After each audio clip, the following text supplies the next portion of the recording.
नमस्कार दोस्तों आज के इस वीडियो के माध्यम से मैं आपको आंवला नवमी की कथा सुनाने वाली हूँ। आंवला नवमी की पूजा के दौरान इससे जुड़ी हुई कथा को जरूर पढ़ना या फिर श्रवण करना चाहिए, तभी इस पूजा का अक्षय फल भक्तों को प्राप्त होता है। कहा भी जाता है कि अगर इस दिन कोई भी शुभ काम किया जाए तो उससे अक्षय फल की प्राप्ति होती है। पूजा के दौरान आंवला नवमी की कथा सुनी जाती है और पढ़ी भी जाती है। इस कथा को यदि व्रत के समय आप सुनते हैं और या फिर आप पढ़ते हैं तो भी इसका फल आपको कई गुना ज़्यादा मिलता है।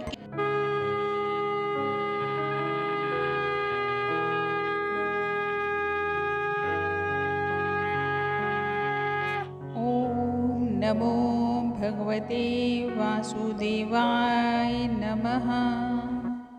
ओम श्री महालक्ष्मी नमः।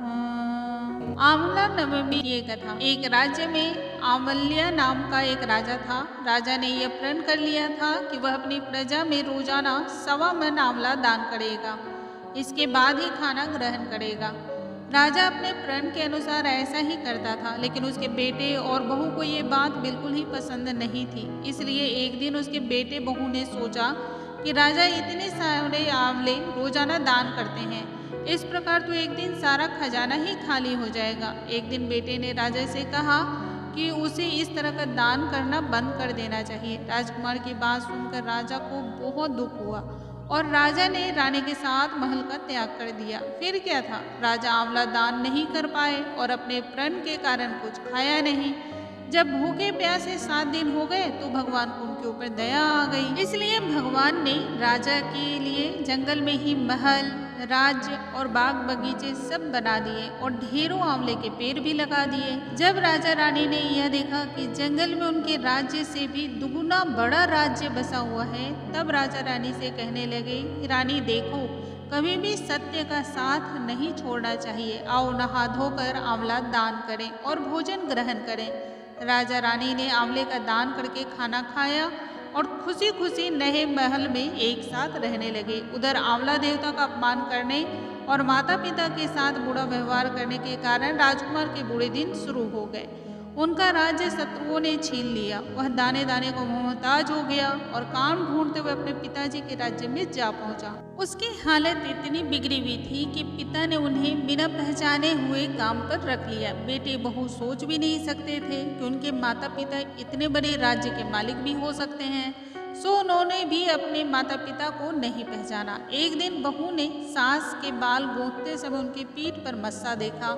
उसे यह सोचकर रोना आने लगा कि ऐसा मस्सा मेरी सास के भी था।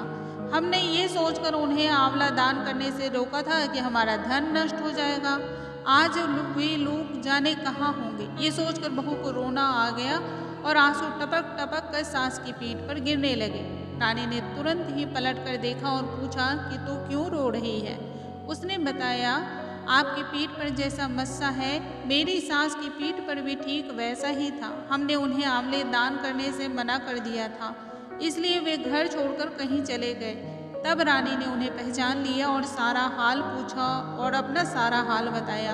अपने बेटे बहू को अच्छी तरह समझाया कि दान करने से धन की कमी नहीं होती है, बल्कि और भी ज़्यादा बढ़ता बूढ़ता है। बेटे बहू भी अब सुख से राजा रानी के साथ रहने लगे। जैसे नारायण ने उनके दुख के दिन को हटाया और जीवन में सुख, शांति और समृद्धि की बरसात की, ठीक वैसे ही हमें भी देना।